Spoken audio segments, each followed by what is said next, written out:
Gostkowski has the thing, hits it still to the left, thinking that he can get it just in, like a little Pele maneuver, nice soccer maneuver. Fortunately, hits the left goal post. Nothing. Next drive right here, the Eagles couldn't get anything going. Then the Patriots get the ball back.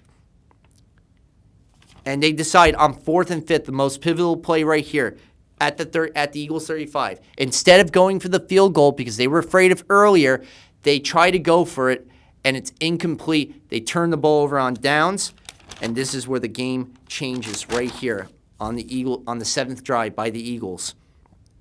The play, 2nd and 10 at the Eagles 43, a 22-yard pass, play action to Alshon Jeffrey. Then 1st and 10 from the Eagles 21, a 21-yard bursting run by LeGarrette Blount, going to the left side, evading 3 tacklers into the end zone. Touchdown. They tried to go for the 2-point conversion. Nothing. 15-3 at this point. So the Patriots get the ball back. All they can muster was a 45-yard field goal by Gostkowski, and they're up 15-6. They're down 15-6. The Eagles, on the next drive right here, 1st and 10 at the Patriot 43.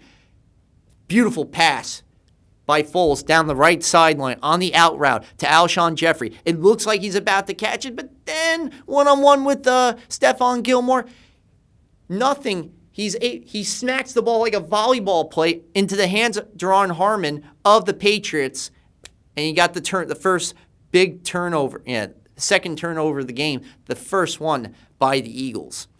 What did the Patriots do with that turnover? Well, eventually, they're able to get a touchdown run. The 43, it's 2nd and 10, their own 31. The 43-yard pass to Chris Hogan. One-on-one assignment, able to catch it. Then 1st and 10 from the Philly 26, a 26-yard touchdown run by James White, who has 7 career touchdowns spanning the last 3 playoff victories, including last year's Super Bowl overtime touchdown. They're up 15-12. Fortunately, yet again, another point is let go by the Patriots. That's 7 points right there. One on the turnover and downs, because they could have went for that field goal. The first field goal attempt that hits the left goal post, and now the extra point. This was Gostkowski's fault. The other 2 weren't his fault. Bad coaching decision and a bad hold. Can't overcome that. So they're down 15-12. Then here we go, the Eagles on the ensuing drive. The big play, the 55-yard screen pass to Corey Clement on 3rd and 3 from their own 37. And then eventually it's 4th and goal at their own 2. Nick Foles lines up as a receiver. The ball snapped quickly to Corey Clement. Corey Clement shuffle pass to Trey Burton, the tight end. Former Florida University Gator QB throws in the flats to Nick Foles, and he goes to the right corner of the end zone. Boom, touchdown. With the extra point, they're up 22-12. The Patriots are not able to do anything on this, and it's 22-12 at the half. Great halftime show by Justin Timberlake, doing some of his awesome songs, including his new one, Filthy, and then some of his classics like the music and Mirror, and a lovely, great tribute to the artist known as Prince, with that holographic performance and the city lining up with his symbol in purple. How appropriate. And just a great rendition right there. And every song was just masterfully choreographed. To those naysayers who wanted NSYNC there, well, this was not about NSYNC. This was about Justin. And Justin did himself a lot of justice in this performance. And I can't wait to see who performs next year. This is one of my favorite halftimes. But that's just me. That's just me. Other people had other different opinions, but I happen to have liked it. Anyway, now we start the second half right here. Pats are down by 10 points. Let's not forget, last year, the Patriots were down 28-3 against the Falcons. So nobody is comfortable always when it comes to the Patriots. If it was any other team, they'd say, you know what, we got this in the bag.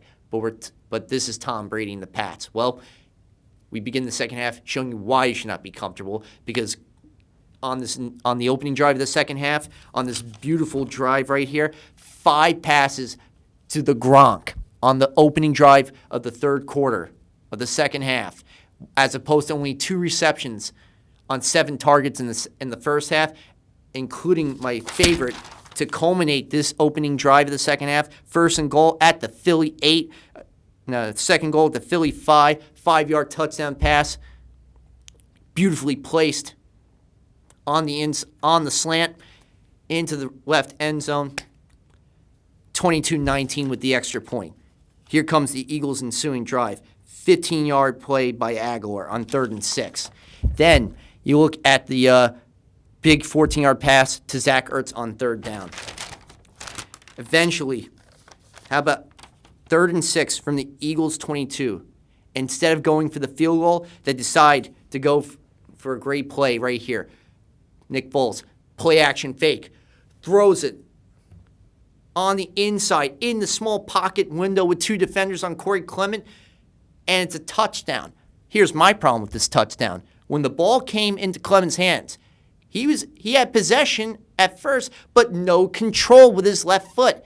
But then when he established control along possession with his right foot, his foot was in bounds. Then when he tried to establish the same motion with his left foot, it was out of bounds, which should have discounted this touchdown. I thought it wasn't a touchdown at all.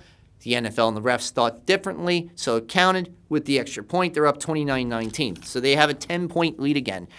Had this not been counted, and it would have been 4th and 6 at the Patriots 22, they would have gone for a field goal, and it would have been only it would have been 25-19 at that point instead of 29-19. It would have been a big difference to the Patriots.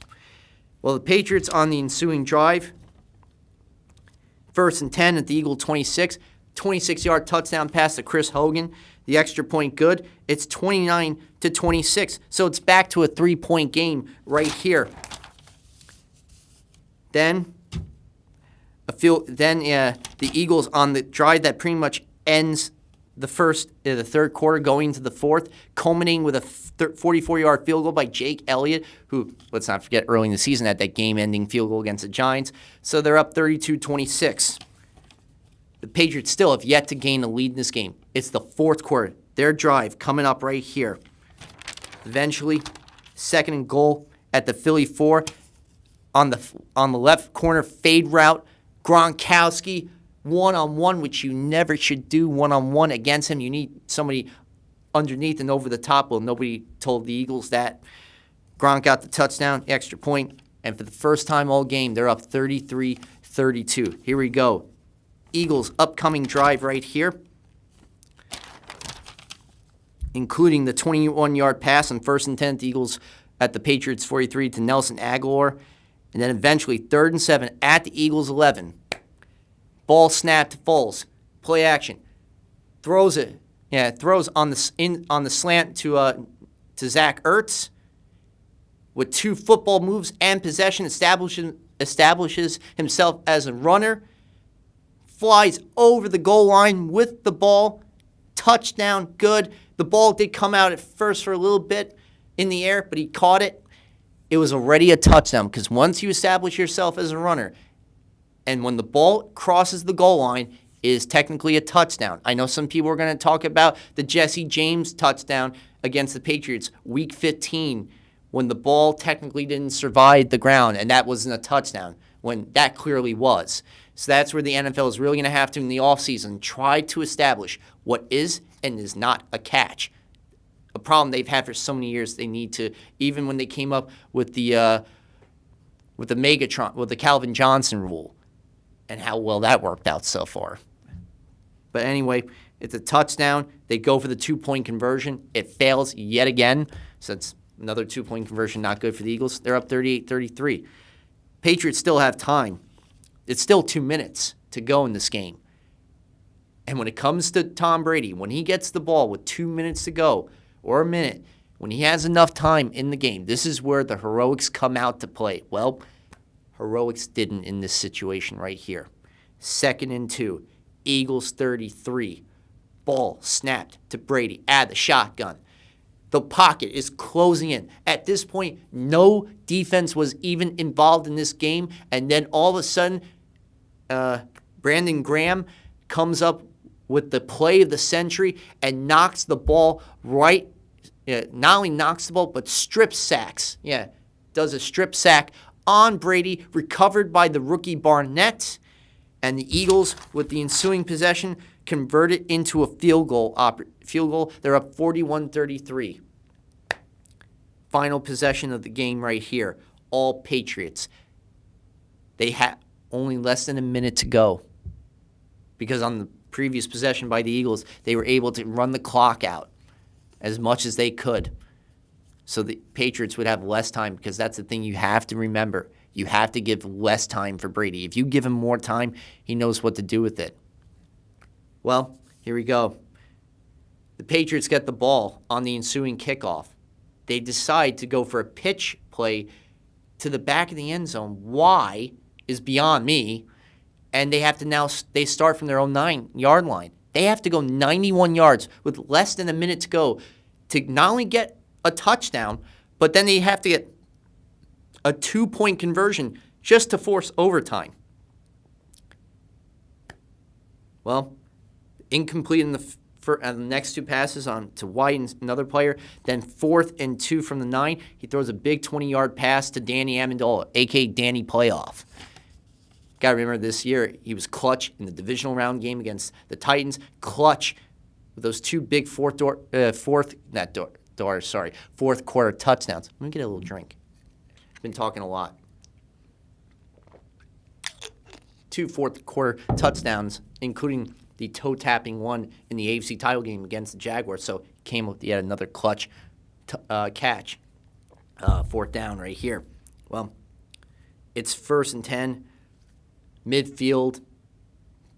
Brady's only chance with about 10 seconds left. He's got to go Hail Mary. Lobs the ball up in the air. Is it going to be caught by the Patriots? And it's not. Hits the ground. Game, set, match. Eagles win 41-33. The most combined yard, over 1,100 combined yards, the most of any game. The most points scored by both teams. Brady had a record 505 yards still in this game, and yet they lost 41-33. They had 3 big touchdowns in the second half, more points in the second half than they did in the first half. Yet that pivotal drive with 2 minutes to go, and Graham making the game-changing performance of the century, toppling Brady and forcing the ball out of his hands, and Barnett recovering, leading to the field goal, is what changed the game right there. Had the Eagles not been able to do that, this story could be very different.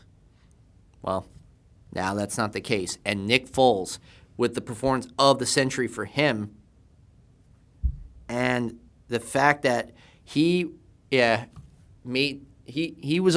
only threw a touch, he had 4 total touchdowns, 3 throwing, and 1 he caught himself, which is outstanding right there.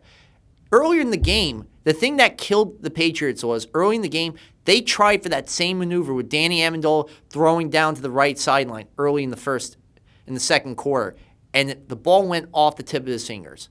And later on in the second quarter, the Eagles did the same thing and were able to perfect it. There's a difference. Brady's not a great runner, as we saw in some points of the game, and he's not that good of a catcher, too. But also, Amendola didn't throw the ball that particularly well either. But even if he did throw the ball well, okay, and he did have clear field down the right sideline, would Brady have had the legs to really go down that far in the field to get the touchdown? Or would it eventually, the secondary, from the Eagles, especially Ronald Darby and Robinson, and those guys would have been able to catch him and prevent him from getting a touchdown? Who knows? We'll never know. And there were 2 also touchdowns that had to go to review by the Eagles. The one that, honestly, I didn't think was a touchdown, I was alluding to earlier with Corey Clement. The other one with Ertz, that was a touchdown. Clear touchdown. Once he, not to be pedantic, but once you establish yourself as a runner and you jump in the air and the ball crosses the goal line, that is a touchdown, automatically. But some people are going to say, well, what about the Jesse James situation with the Steelers against the Patriots early in the season? Some people will call that into question. But the amount of points given up too by the Patriots, especially in the first half, to me, 7 points right there given up. That could have been the difference. The other thing that was the difference too was early in the first quarter, the vicious hit on Brandon Cooks by the Eagles defense. It was a clean hit. It was a vicious one that concussed him and forced him out of the game for good. You're losing your big guy right there. And did Malcolm Butler not being played in this game have an impact too? Yes, he's 5'8" and 190 pounds, and you put in the 6'1", 210-pound Eric Rowe, who did make a good play in the beginning of the game. On the first Eagles drive that prevented them from getting a touchdown to open the game and force them to go to a field goal. But then later in the game, he did give up one touchdown. So some Patriot fans are going to allude to the fact that I think Belichick made a mistake. But when you commit a disciplinary foul with Belichick, he doesn't care if you were the hero in Super Bowl 49 and what you did back then. He's the type of guy, he's a no-nonsense, no BS guy, exactly like Tom Coughlin. And the same thing with Mike Tomlin, who don't tolerate any bull or any drama or anything, any conduct that's detrimental to the team. They are the type of guys, they don't care if you did this, or that. If you commit an infraction or foul, you're not going to start. And that's the same with Belichick. At first, when Michelle Tafoya was asking Bill Belichick in the first half, I made a decision that was best for the team, to give us the best chance to win. And then I made my decision. He's a man of very few words, Bill Belichick, as we've seen in his press conferences. He doesn't like to talk much. In fact, I think he's uncomfortable with press conferences. But he has to. They're obligatory. As a player and as a coach, you can't avoid them. You can't say no to them. Or you can just do what Marshawn Lynch has done in the past. Just sit and say give one-word answers. Because you talk about a guy who hates press conferences. Beast Mode is the purveyor of how to respond very little to the press. I think he's worse than Belichick. Belichick at least says more than a sentence. But anyway, getting back to the Butler situation, some people could point out as the other difference maker for the Patriots, because Brady had some great throws. He threw some nice plays. Hogan was contributing a lot. Amendola made some contributing plays. I think holding Gronk in the first half too could have had an impact as well. It's only 2 catches. But when he came out in the second half, he had a great second half. And if the Patriots would have won the Super Bowl, I think Gronk might have been the MVP, but ultimately it would have been Brady with the 505-yard performance, which is now the most an NFL record in Super Bowl history. It's crazy. It is crazy to think. And even Jake Elliott, those 2 40-yard field goals for the Eagles, special teams, another crazy moment right there. They combined, and this is the total yardage, 1,151 yards. That's something right there. And Nick Foles, in 4 playoff games, has not lost. He only had that interception was the first turnover of his entire playoff career. Up until that point, he didn't have a single turnover in the playoffs. So for the Patriots, the offseason question is going to be, will things be the same next year, or are we seeing the beginning of the end of the dynasty? Because the sports books in Vegas, after Super Bowl 52 ended, have already projected the Patriots to be a 9-2 favorite to win Super Bowl 53, followed by the Packers and the Eagles. The problem with the Packers, their defense needs a lot of improvement, especially in that secondary and on the line too, because who knows how long Clay Matthews is going to be around, and they got to settle the contract situation for Aaron Rodgers. And with all the coaching changes they made too, I don't know how big of an impact that will be, and with the front office with their new general manager. That's going to be a storyline to look for. The Eagles right now, John DeFilippo, their quarterback's coach, now jumping over to Minnesota, the team they destroyed 38-7. This could be the beginning of a coaching career, because right now, DeFilippo is going to be highly sought after. If the Vikings do great this year, DeFilippo could be a big coaching candidate for 2019, depending on and Matt LaFleur too. Those are 2 guys that could be impact offensive coordinators for next year. As for coaches right now, the hot seat, Jason Garrett, I would say Marvin Lewis, Jason Garrett with the Cowboys, Marvin Lewis with the Bengals could be on the hot seat. Todd Bowles with the Jets. Don't even get me started on Hugh Jackson with the Browns. 1 win in 2 years. Could be on the hot seat if things don't improve, especially for the Browns. Look what they have. They have the number 1 and 4 pick in the draft due to the trade with the Texans. And they have the second most cap space behind the 49ers. Well, now actually the 49ers deal with Garoppolo. That could move the Browns up to having the most cap space to spend with. They have nowhere to go but up, especially if you're 0-16. Second team to do it in NFL history behind the 08 Lions.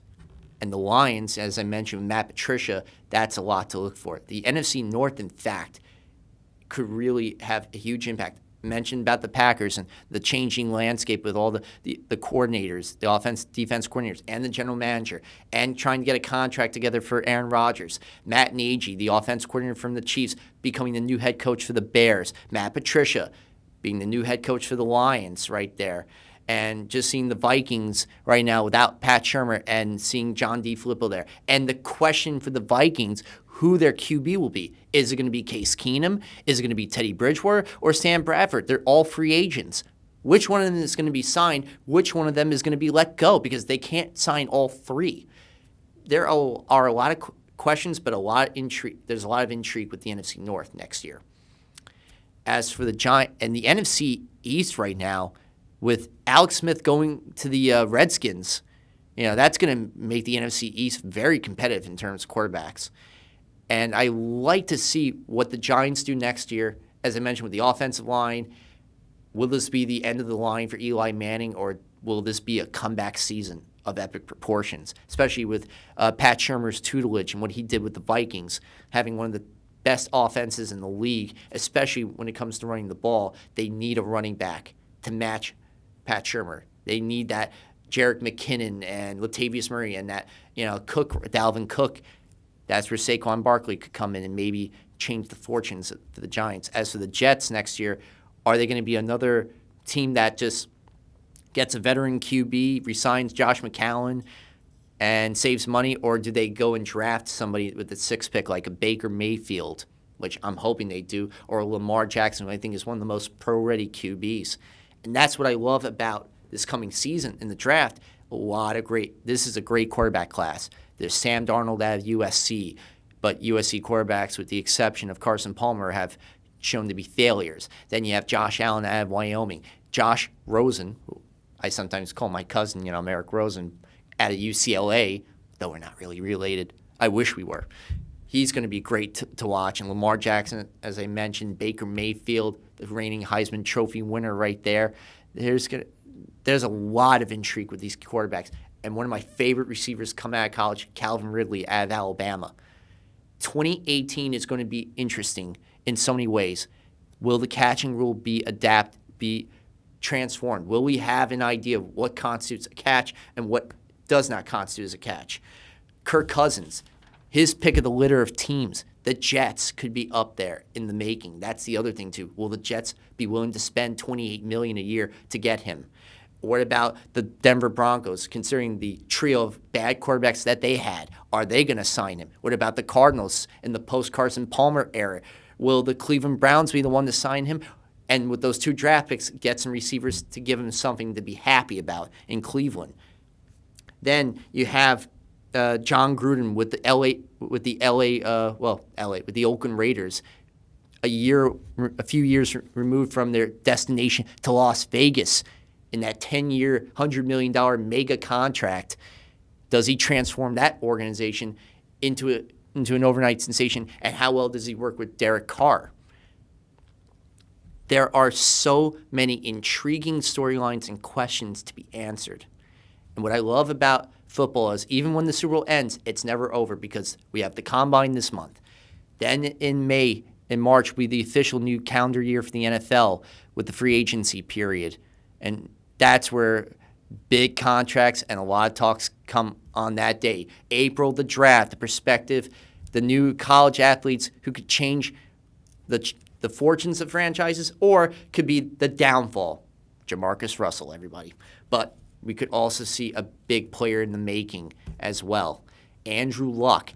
Does he heal from that shoulder injury and come back to Indianapolis? That's another intriguing storyline. Then May and June is the OTAs, or organized team activities, and the mini camps for those players. Then July, training camp, where the teams come up with new drills and practices and new routines and schemes for players to learn for the upcoming season. Or do they just relearn the same things they already know? It all depends.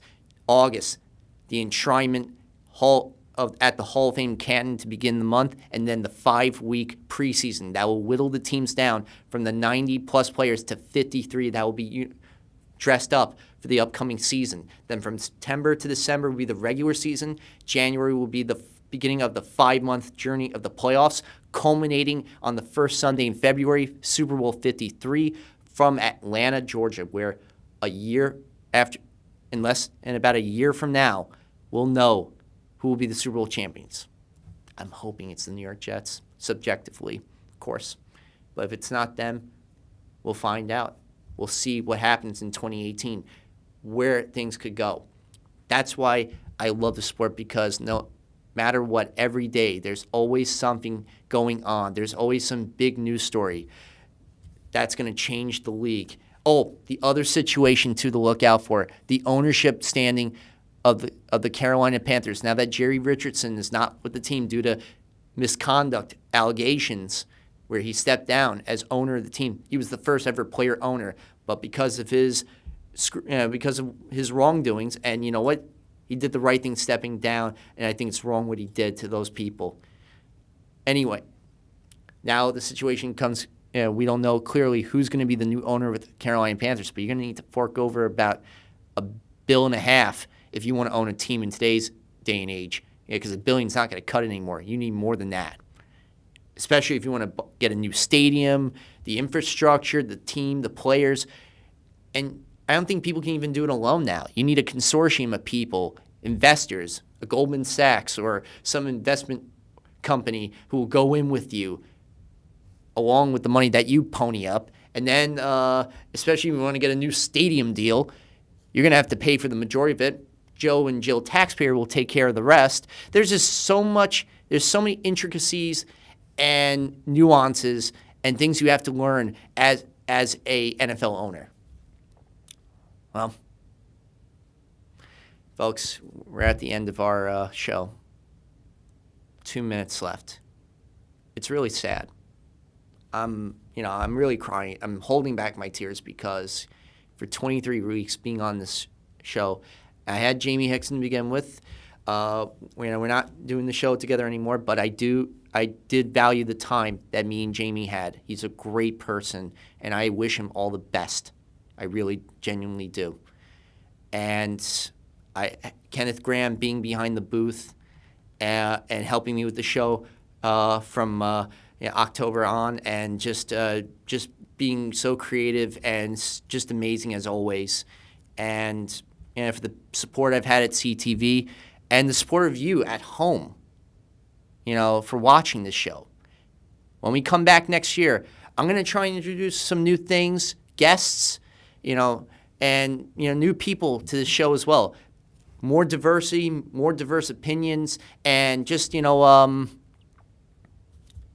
always having fun. So for all the hardworking men and women at CTV, for Mr. Kenneth Graham, for what he's done for me this year, and I appreciate all of his hard work. For my family, my friends, for you at home who've watched this show, whether you're at a bar, you're at your home, wherever it may be, thank you for all the love and support. I'm Eric Rosen. I'll see you back, hopefully on a tentative date, Friday, September 7th, for the beginning of Season 7 of the Blitz Zone, here on CTV. Good night. Peace and love, Staten Island. Peace and love.